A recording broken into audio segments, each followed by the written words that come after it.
Nah, para pembelajar, saat ini kita masuk pada materi tentang perhitungan pajak penghasilan PPh pasal 21 untuk orang pribadi.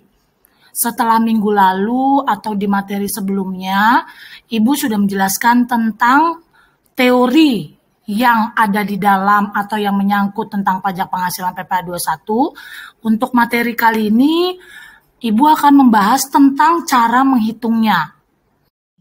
Tujuan pembelajaran kita kali ini yaitu cara menghitung pajak penghasilan PPh 21 untuk orang pribadi.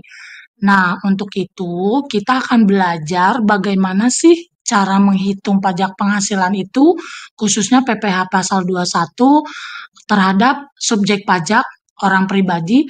Let's check it out. Are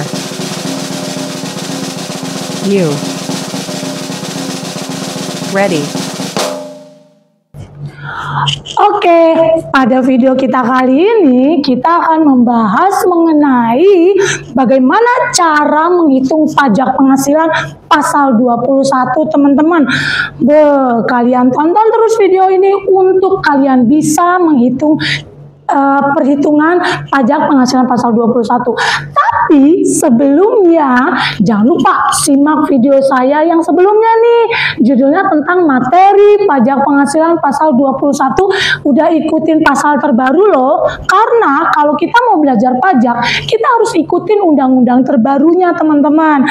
Nah, di video saya kali ini, ketika kalian sudah simak video saya yang sebelumnya ini, bisa lanjut ke video ini, yaitu kita masuk pada contohnya atau cara perhitungannya. Bagaimana cara perhitungan pajak penghasilan PPh pasal 21 orang pribadi yang dikenakan kepada pegawai pemerintahan, PNS atau TNI atau Polri, lalu pegawai tetap, bukan pegawai, pegawai harian, dan pegawai pensiunan. Oke, let's check it out.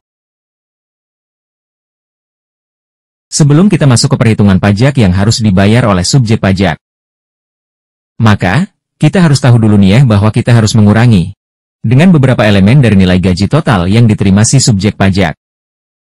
Elemen pengurang yang dimaksud yaitu 1. Biaya jabatan, 2. Iuran pensiunan, 3. Penghasilan tidak kena pajak atau PTKP. Yang menjadi penambah di gaji yaitu 1. Tunjangan, 2. Fasilitas, 3. Lemburan, 4. Kompensasi, dan 5. Bonus. Yang menjadi pengurang di gaji yaitu 1. Biaya jabatan, 2. Iuran, dan 3. Penghasilan tidak kena pajak. Untuk pajak penghasilan ada pengurang yang disebut dengan biaya jabatan. Nah, untuk biaya jabatan itu cara ngitungnya adalah 5% dikali gaji bruto. Ketika 5% dikali gaji bruto hasilnya lebih dari 6 juta, kita ngambil nilai maksimal loh teman-teman, yaitu 6 juta per tahun untuk biaya jabatan. Selanjutnya, pengurang yang kedua yaitu iuran pensiun. Ketetapan pajak iuran pensiun dikenakan 2% dari gaji bruto. Nah, sama nih, sama kayak biaya jabatan.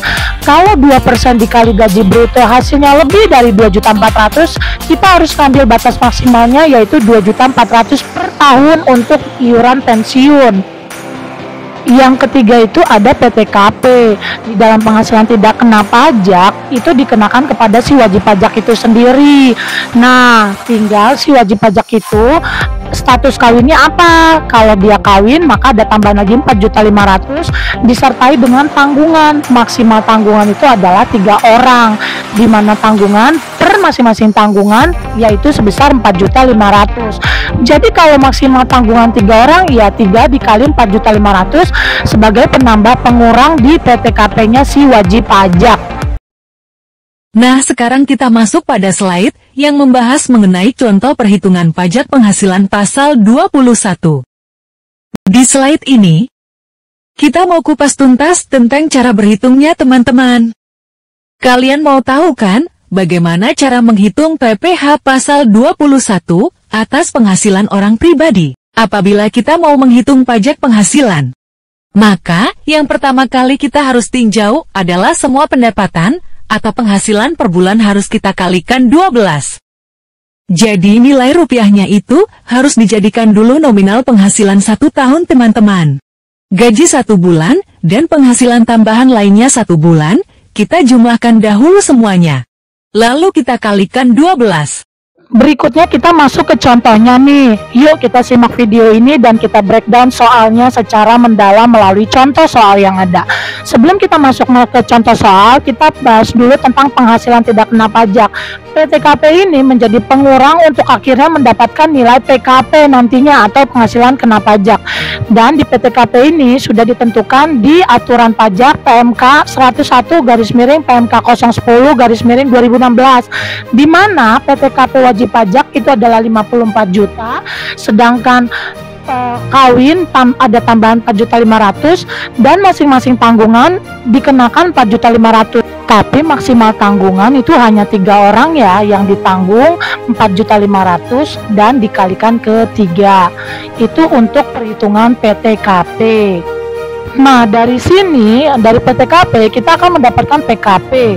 Dari PKP inilah dikenakan tarif pajak penghasilan per masing-masing ketentuan. Nah, di ketentuan yang terbaru, PKP sampai 60 juta dikenakan 5%, PKP di atas 60 juta sampai 250 dikenakan 15%, dan seterusnya. Dari persentase inilah dikenakan besaran pajak yang akan kita hitung nantinya, teman-teman.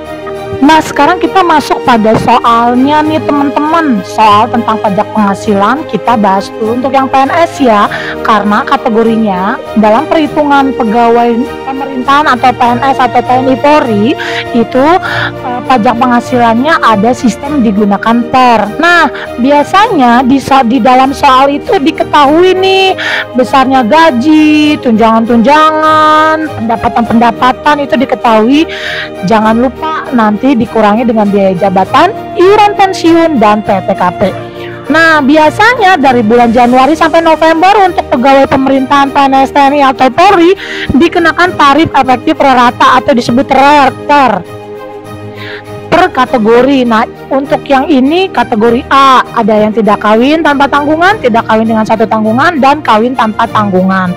Ini masuk ke kategori A. Sedangkan per kategori B itu ada seperti berikut ini nih, dibaca, ayo dibaca. Nah, yang selanjutnya ada juga nih ter kategori C. Kalau ter kategori C itu masuknya adalah si wajib pajak sudah kawin dan dengan tiga tanggungan, artinya adalah tanggungan maksimal yang dibayarkan di dalam PTKP-nya. Gitu teman-teman untuk yang PNS. Nah, jadi jawabannya adalah sebagai berikut. Setiap gaji, uang beras, tunjangan-tunjangan atau komisi-komisi atau yang disebut dengan pendapatan itu biasanya kita hitung dulu semuanya, kita jumlahkan. Nah, itu kan nilai 1 bulan. Kalau menghitung pajak, ketika kita mau menghitung pajak, pendapatan atau penghasilan 1 bulan tersebut wajib dikalikan dengan 12. Kenapa? Karena dalam menghitung pajak kita harus mengetahui nilai penghasilan kotor 1 tahun. Selanjutnya, kalau seluruh total penghasilan udah dikalikan dengan 12, maka dikurangi dengan biaya jabatan, iuran pensiun, dan PTKP, maka kita akan mendapatkan PKP. Nah, itulah yang dikenakan pajak penghasilan kena pajak. Kita anggap aja setiap bulannya nilai pendapatan dan tunjangan kinerja daerahnya Pak Handoko sebagai PNS itu sama ya dari Januari sampai November. Nah, berarti di ketentuannya terhadap gaji PNS Pak Handoko golongan 3C itu dikenakan per 2% karena gajinya Pak Handoko kalau di total per bulannya itu adalah 11.248.000. Di TER itu dikenakan 2%. Gitu teman-teman. Selanjutnya kita ngitung tarif pajaknya. Untuk Pak Handoko yang sudah melakukan pembayaran 11 bulannya itu TER-nya 2%, 224.960. Maka di bulan 12-nya dikenakan tarif pajak yang dibayarkan sesuai dengan persentase yaitu 5%. Maka pajak yang dibayar Pak Handoko setahun adalah 2.701.960, yaitu dari TER sama tarif pajak di bulan Desember. Seperti itu. Contoh yang kedua, pajak penghasilan untuk pegawai tetap. Nah, di sini di soal saya dikasih soal yaitu tentang seorang bernama Bapak Jufib yang bekerja sebagai manajer operasional di perusahaan swasta.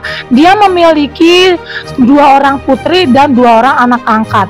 Nah, di dalam hukum kalau anak angkat itu sudah dijadikan tanggungan karena sudah disahkan di dalam hukum.